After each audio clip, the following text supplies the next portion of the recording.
the self.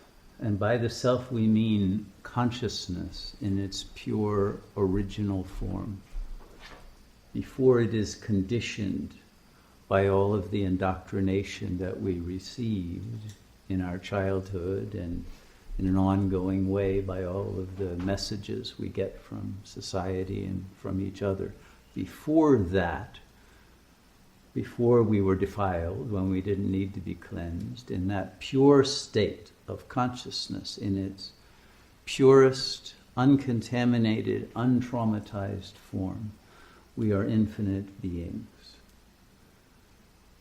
in a state of bliss, with knowledge, with love, with power. And then we are taught a lot of misinformation that causes us to forget all of that. Okay? So, within this infinite, pure consciousness, little bubbles of finite belief systems form.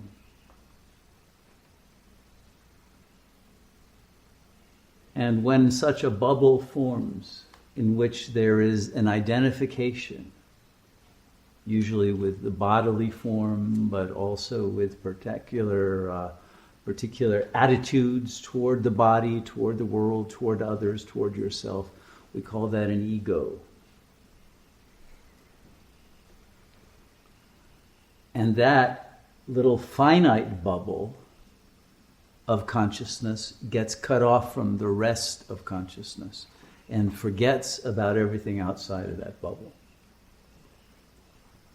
And it becomes very different from the pure consciousness of infinite bliss and love and light.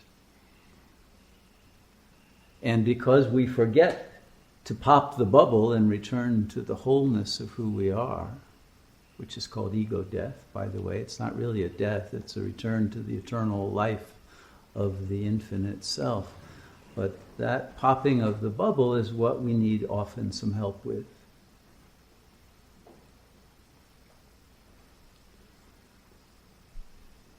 And because part of the indoctrination that created the bubble itself contained the command that thou shalt not pop this bubble, we remain loyal to it. Right?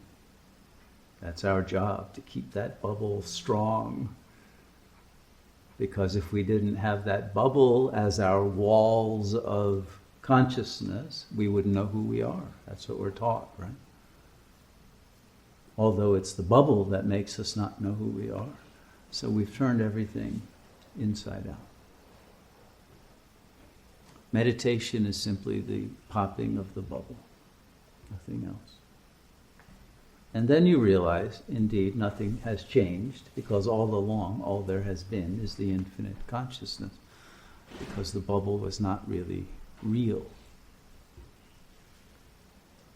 But the bubble creates a space in which that infinity is not felt. And so there seems to be an alienation from the source of our being. We feel lost and confused and cut off. But you can never be cut off from your real self. You can believe you are cut off, and that makes it seem like you are cut off, because whatever consciousness believes will come true for it. That's the power of consciousness. So if you believe you're unhappy, you'll be unhappy.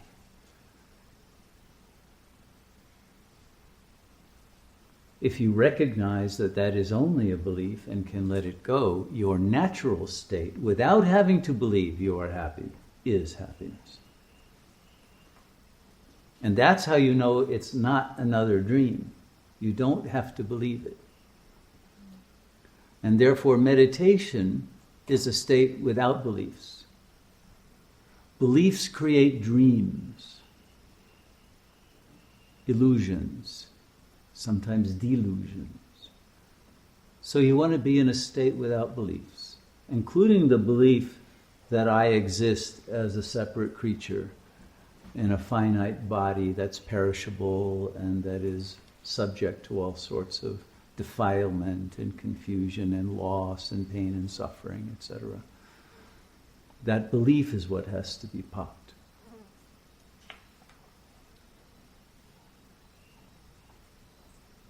Some people mistakenly believe that you can pop the bubble from inside the bubble, however. And you can't do that. And some people think if they just attack themselves enough for being inside of a bubble, that the bubble will pop. But attacking yourself for being in a bubble just makes the bubble stronger. Because the attack creates the illusion that there is a self to attack, when that is the illusion that must be popped. Therefore, you can't force yourself out of the bubble, because the truth is you're not in the bubble. The bubble is in you. You're the infinite consciousness. That has never changed. It doesn't matter how many bubbles there are. The consciousness is always liberated and free and doesn't need to do anything to find itself. So there just has to be a disidentification from the bubble, not a war in the bubble of one part against another. And that's usually what happens on any spiritual path, particularly those religious paths that tell you you're a sinner because you're in the bubble. And then you split into two little mini bubbles of one attacking the other.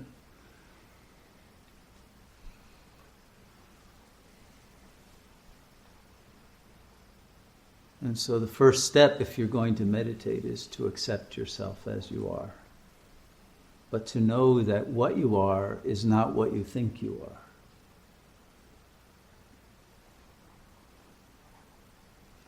And that your thoughts, because they are based on the conditioning that supports the bubble, unreality of the finite ego consciousness, cannot get you outside of the bubble.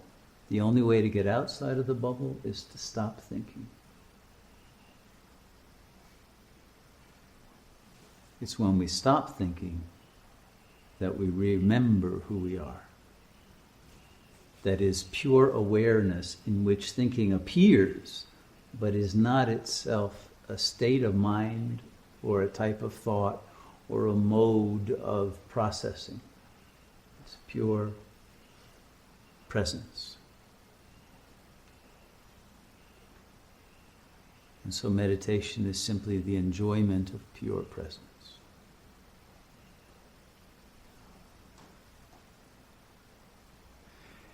If you are a theist and you want to call the infinite self outside of the bubble God and you as the creature, you can do that. Or you can have a non-dual Advaita kind of reality, or a Buddhist reality that it's all one. Either of those options, dualism or non-duality, are equivalent, so long as you recognize that in meditation or prayer, which is the same, there's really no distinction between the two. If you go into the history of prayer in the Christian tradition, it is meditation. And the highest kind of prayer, contemplative prayer, is the total silencing of the mind in the surrender of your consciousness to God, which is the popping of the bubble. And you can think of that infinite consciousness as fullness, and then you're a Hindu, or as emptiness, and you're a Buddhist. Okay? They are both the same. Because it is empty of ego, empty of thought, empty of image, but there's a fullness of love, of the Buddha nature, of nirvana. If there wasn't, why would you bother wanting to go there? Then you wouldn't be a Buddhist, you'd be a nihilist. So the ego is already a nihilist because it doesn't believe there is anything out there. Now, what's interesting is that the great Christian mystics, who are presumably dualists, have almost to an individual, I was going to say to a man, but many of them are women, have said that if you want to reach that which is outside of the bubble, you not only have to let go of your belief in the ego, you have to let go of your belief in God. You have to become an atheist to be a good Christian. No, that's true, and I'm actually going to read you something about that, because people don't usually believe me, so maybe you'll believe a Carthusian monk. This is a book called The Wound of Love by... these Carthusian monks are the most strict of all the Catholic orders of monks. Okay, they're not only cloistered, but they are almost entirely in solitary confinement. You know, you get more freedom in a prison than in one of these monasteries. But they're extremely blissful, you know, and they do this voluntarily, so... and they're usually actually very happy. But let me just read a couple of paragraphs. Okay.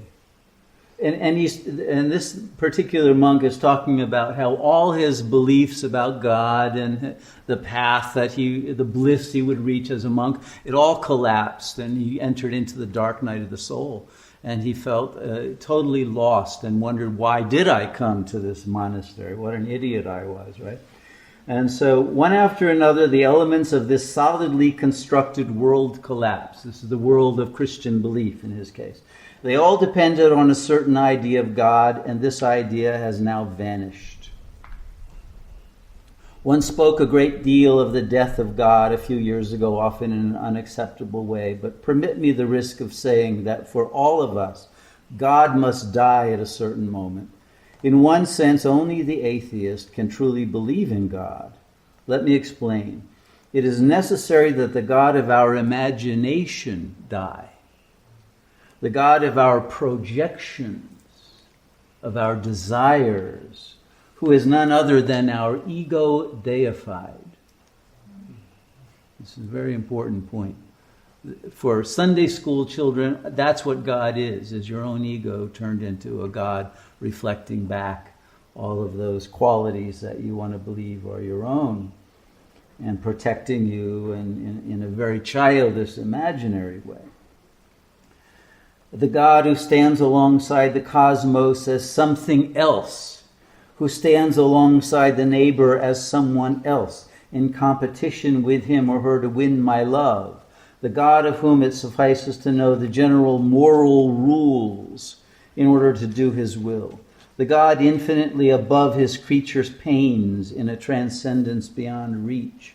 The God as judge who punishes in accord with a justice conceived along human lines.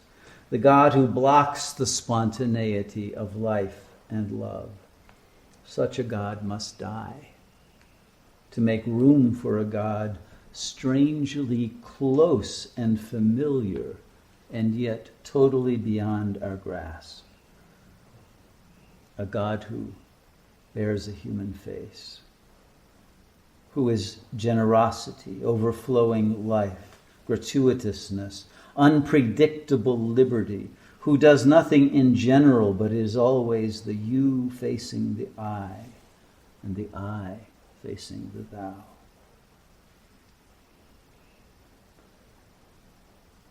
I said that only the atheist can truly believe in God, for the atheist has nothing but the human. Thus he can engage his whole being, if he has assumed it fully and lucidly, in an act of faith and a gift of himself, which open onto the pure mystery of a God who is all and nothing. It is not only God who has vanished, the worshipper has also collapsed under the demoralizing effect of an ever greater lucidity about the complexities and ambiguities of his actions. Little by little, the hidden layers of the psyche are laid bare. The evasions, the detours of egoism and fear, all the wolves in sheep's clothing, the corruption of the heart, which is the very source of all our actions and prayers. We have to recognize that the pious person of former times was only a mask, at least in part.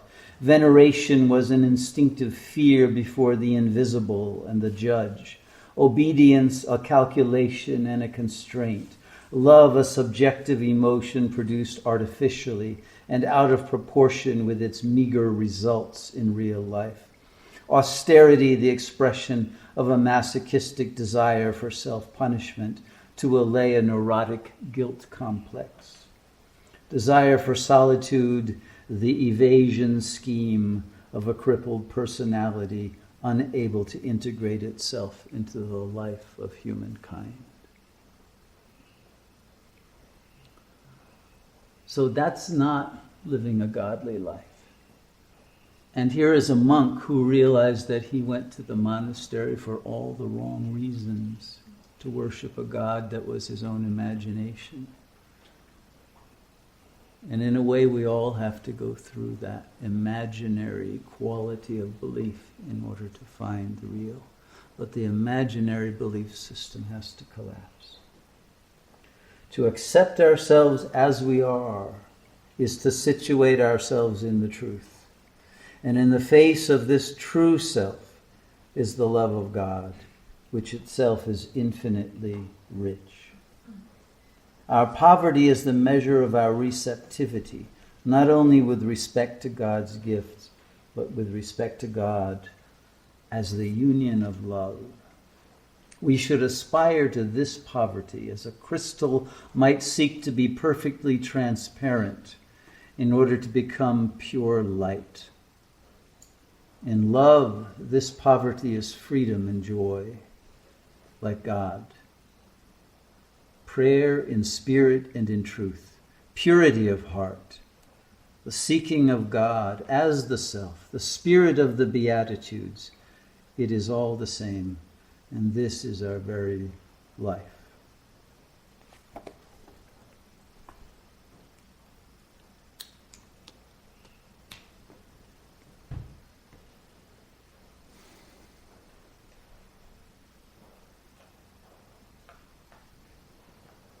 The acceptance of the self has to include the acceptance of the fact that we don't know ourselves. We know only the surface.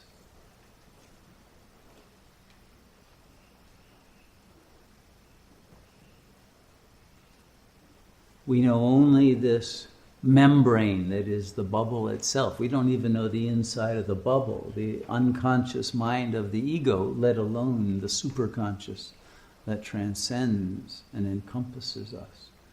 We don't know what our potentials of consciousness are.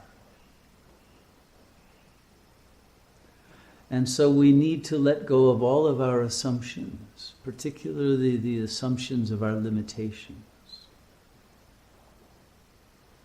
And in the emptiness of all belief and expectation, of all demand, of all desire, of all fear, because fear also, we don't know, has any validity.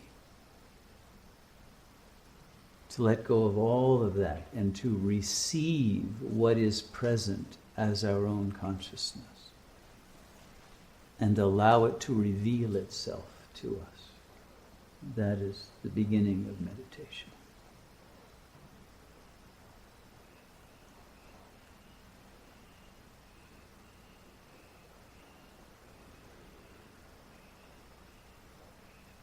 In Greek, the word for prayer is yu-chi. Very interesting. The chi comes from the Chinese, actually. It's ancient Greek, but the Greeks and the Chinese were connected. It means good chi. The prana, the shakti, the flow of divine energy. It's good energy because it's the energy that comes from the source. And it is always considered a binding, a unification. To pray or to meditate is to bind yourself to God, to bind your finite consciousness to the infinite consciousness, so that it is the infinite consciousness itself that pops the bubble. That's called grace. You can't do it, but through your surrender to the infinite, it is done. And the you that can't do it dissolves in the I am that is it.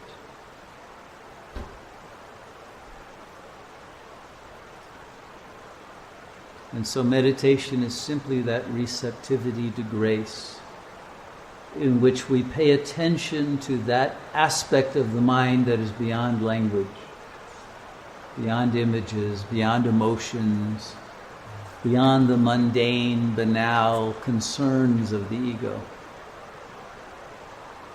To discover that eternal presence that transcends and encompasses and yet pervades our life at every moment.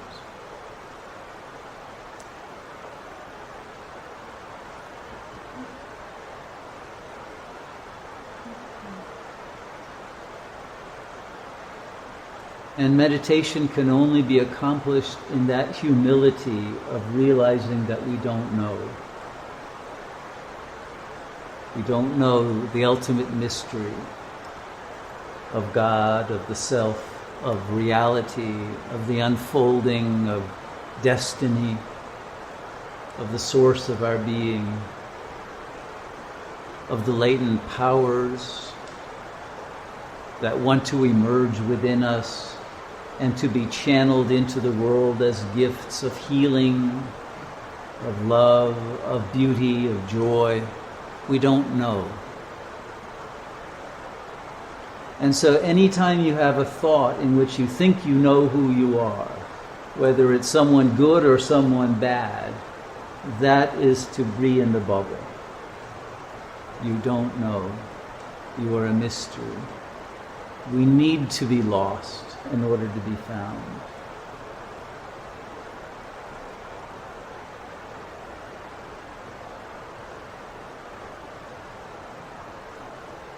It's in that acceptance of our lostness and our ignorance that the ignorance itself morphs into knowledge.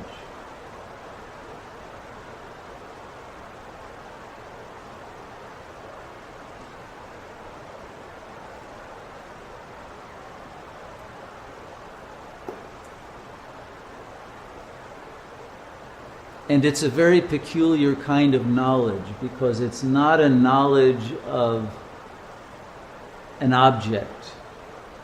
It's not a knowledge of a thing. It's not a knowledge that has a knower and a knowing and a known. That's what we're taught is knowledge.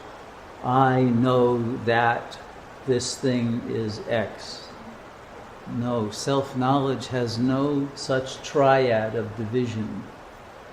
Because it is self-knowledge, that triad collapses into an instantaneous and spontaneous self-knowing that has no words, that is indescribable because it is not objective. There is no otherness. And that is the basis of the blissfulness of the self. There is no other. As soon as there is duality and there is an other, there will be desire or fear of that other, or an oscillation between the two. Duality creates the illusion of having to deal with some alien entity. And in reality, there are no alien entities. That's part of the illusion of the bubble, because we are taught to fear the other.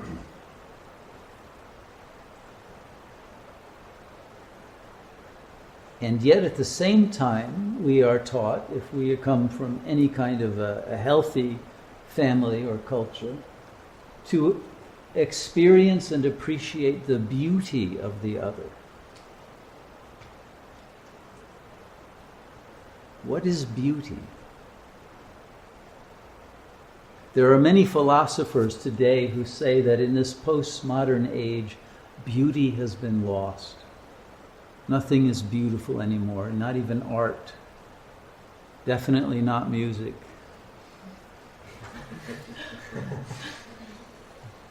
Definitely not the way that humans express themselves to one another with the kind of vulgar language they use. What is beauty? What is missing? What caused the profanity and the ugliness to pervade our culture? I would say that it is the loss of the ability to see the invisible within the visible. Once we see only the visible, we see the shell. We see only the outer skin. We do not see the soul. We see the appearance without the essence. And because our third eye is not working and we don't see the invisible, we don't see that light shining within one another. That is our invisible beauty. That makes us not different, not two, but the same invisible beauty that I see in each of you is the same invisible beauty with which you are seen. It is in our invisible nature that we are one. In the visible we are many, but in the invisible we are one. And it is the invisible that is the seer and the knower of the visible. But the invisible must also be able to see and know the invisible within the visible of the other and of the world itself. Because that invisible ultimately is the presence of God. And it is possible through meditation practice for that invisible to become more visible than the visible. That is enlightenment. That is liberation. When the invisible, uncreated, supernal light that is shining within all of us becomes so visible we don't see the bodily form anymore. And we are in awe of the light. And we recognize it as the one light. And we love that light because that light is love.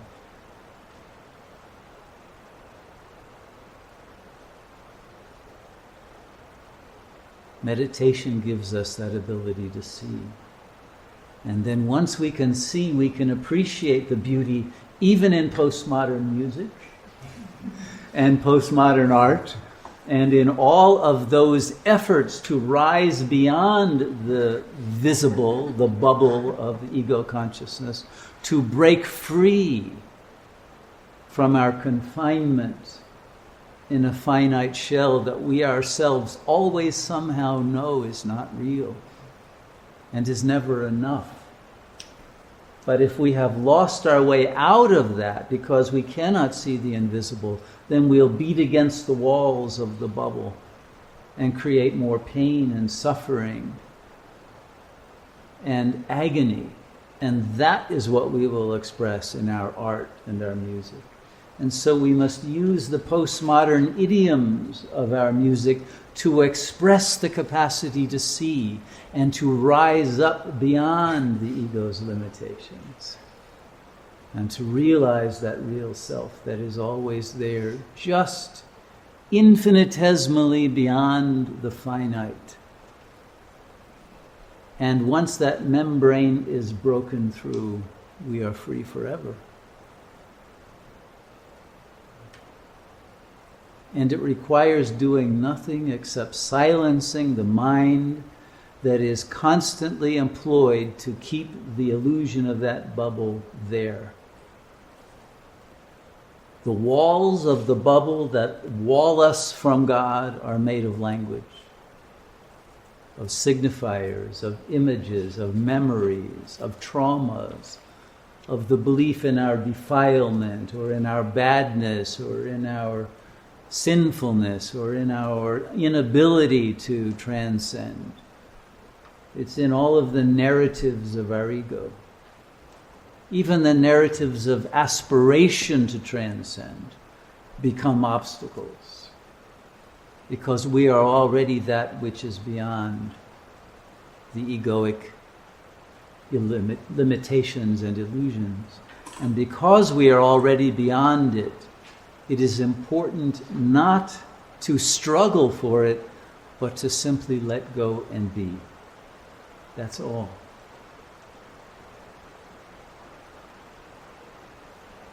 There is no doer.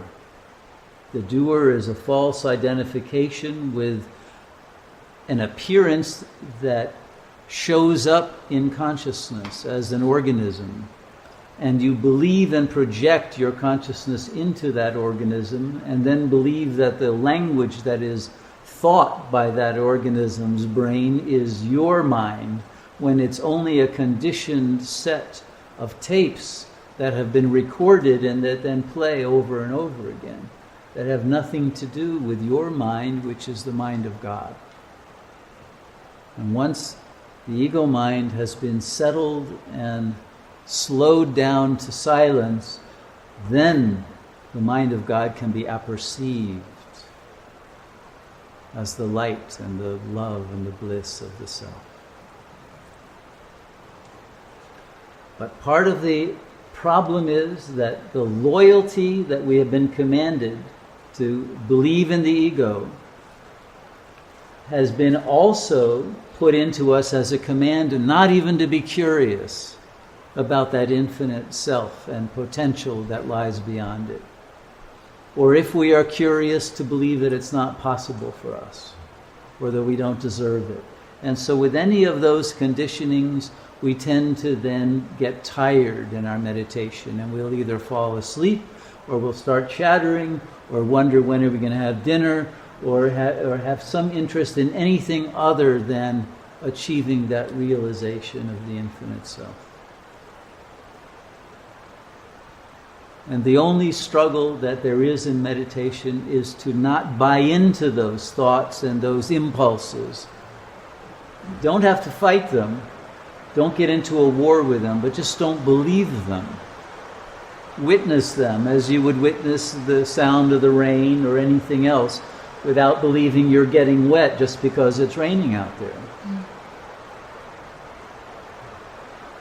And once you recognize that you're not getting wet by those thoughts, simply by not believing them, they will not turn into desires or fears or sleepiness or loss of concentration. And once the concentration and the focus has become laser-like instead of diffused, it will break through that bubble membrane just like that, and you will experience freedom.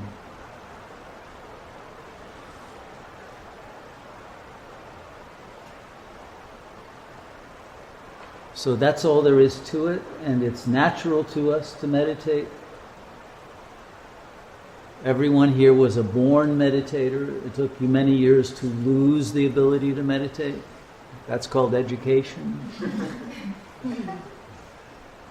But underneath that veneer of the educated ego that is subject to ADD, which is the social conditioning for everyone nowadays. We're trained to multitask and to never concentrate on one thing because there's always too much to do.